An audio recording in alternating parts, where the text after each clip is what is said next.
আমি আজি প্ৰতিবাদ কৰা নাই আমি প্ৰতিবাদ আৰু অসমৰ মুখ্যমন্ত্ৰী সমদল কৰিব দিছে আমি সমদল কৰি দিছে পিছত যাম আমি খোজা অমিত শ্বাহ ক্ষমা খোজা অমিত শ্বাহ ক্ষমা খোজা BJP go back Amit Shah হাই হাই বিজেপি চৰকাৰ হাই হাই অমিত শ্বাহ হাই হাই সংবিধান প্ৰণেতা আম্বেদকাৰৰ সন্মান ৰক্ষা কৰিব নোৱাৰা বিজেপি চৰকাৰ হাই হাই সংবিধান প্ৰণেতা আম্বেদকাৰৰ সন্মান ৰক্ষা কৰিব নোৱাৰা বিজেপি চৰকাৰ হাই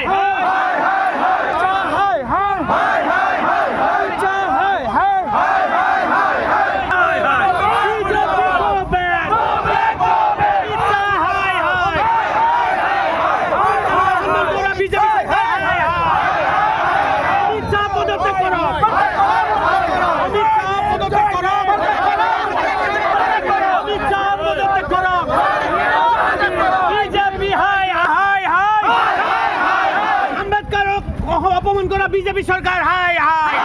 পদত্যাগ কৰক অমিত শ্বাহ পদত্যাগ কৰক বিজেপি হাই হাই অমিত শ্বাহ হাই হাই অমিত শ্বাহ হাই হাই অমিত শ্বাহ পদত্যাগ কৰক শৰ্মা মুৰ্দাবাদ শৰ্মা নিৰ্বাচন ৰক্ষা কৰক সংবিধান ৰক্ষা কৰক অমিত শ্বাহ হাই হাই গণতন্ত্ৰ ৰক্ষা কৰক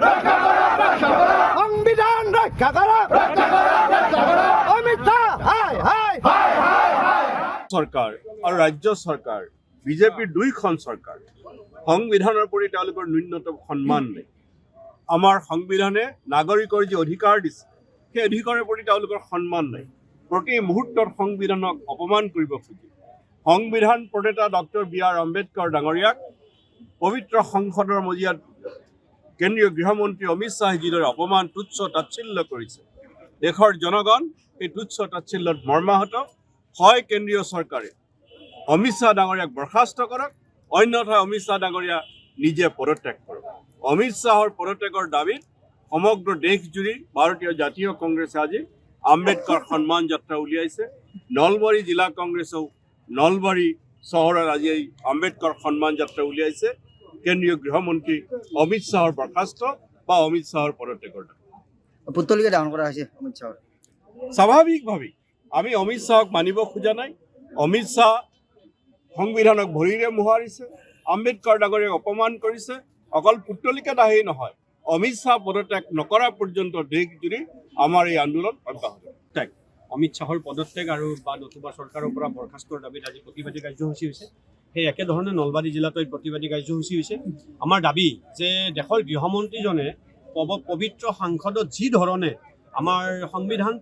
প্ৰণেতা আম্বেদকাৰ ডাঙৰীয়াক সাংসদতে অপমান কৰিলে তাৰপিছত বিভিন্ন প্ৰশ্ন উত্থাপিত হ'ল কিন্তু অমিত শ্বাহ ডাঙৰীয়াই ক্ষমা খোজা বা নিজে পদত্যাগ কৰাৰ বিপৰীতে তেখেতে কিছু আৰু আবুল তাবুল পিছৰ ফালে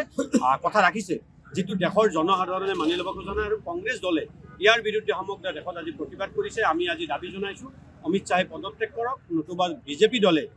সংবিধান প্ৰণেতাজনক আৰু বা আম্বেদকাৰৰ প্ৰতি অসন্মান কৰাজনক দলৰ পৰা বা চৰকাৰৰ পৰা উলিয়াই দিয়ক আমি এই দাবী জনাইছোঁ অন্যথা আমাৰ এই আন্দোলন অব্যাহত সংবিধান প্ৰণেতা ডক্টৰ বি.আৰ. আম্বেদকাৰৰ বিৰুদ্ধে মাননীয় গৃহমন্ত্ৰী ডাঙৰীয়া সংসদত যিভাৱে তুচ্ছ তাচ্ছিল্য কৰি অপমান কৰিলে তাৰ প্ৰতিশোধত আজি গোটেই ভাৰতবৰ্ষতে আমি আম্বেদকাৰ সন্মান যাত্ৰা উলিয়াইছোঁ ইয়াৰ উদ্দেশ্য এটাই যে সংবিধানৰ জনক আম্বেদকাৰক আমি যি সন্মান ভাৰতবৰ্ষৰ জনতাই ইমান দিনে যাচি আহিছে তাক তেওঁলোকে ভাঙিচালি কৰিছে আৰু সেইকাৰণে আমি বিচাৰিছোঁ যে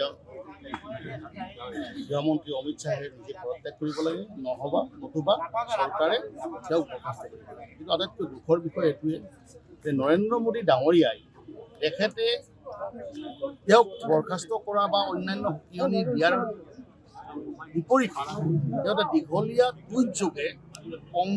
অমিত শ্বাহক সমৰ্থন কৰা দেখা কাৰণ যেতিয়া ৰজাঘৰীয়া হয় ৰাজধৰ্ম পালন কৰিব লাগে তেওঁ ৰাজধৰ্ম পালন নকৰিলে এইখন ভাৰতবৰ্ষত সকলো শ্ৰেণীৰ জনসাধাৰণ আছে আৰু সংবিধানখন প্ৰণেতা আম্বেদকাৰে এইখিনিয়ে কথা ভাবিছিলে যে ভাৰতবৰ্ষত থকা সকলো জাতি জনগোষ্ঠী ধৰ্মীয় লোক সকলোৱে আমি একেলগে বাস কৰিব লাগিব। গতিকে ইয়াৰ বিৰুদ্ধে আজি ভাৰতীয় জনতা পাৰ্টীৰ চৰকাৰখনে যিবিলাক কাম কৰি আছে তাত আমি আশ্বস্ত হ'ব পৰা নাই। আমি ইয়াৰ বাবে প্ৰতিবাদ কৰিছোঁ আৰু আগন্তুক দিনত যেতিয়ালৈ অমিত শ্বাহ ডাঙৰীয়াই পদত্যাগ নকৰে তেতিয়ালৈ এই সংগ্ৰাম আমাৰ জাৰি থাকিব। যিকোনো খবৰৰ বাবে যোগাযোগ কৰক 7099017330 লগতে 7099017110 নম্বৰত।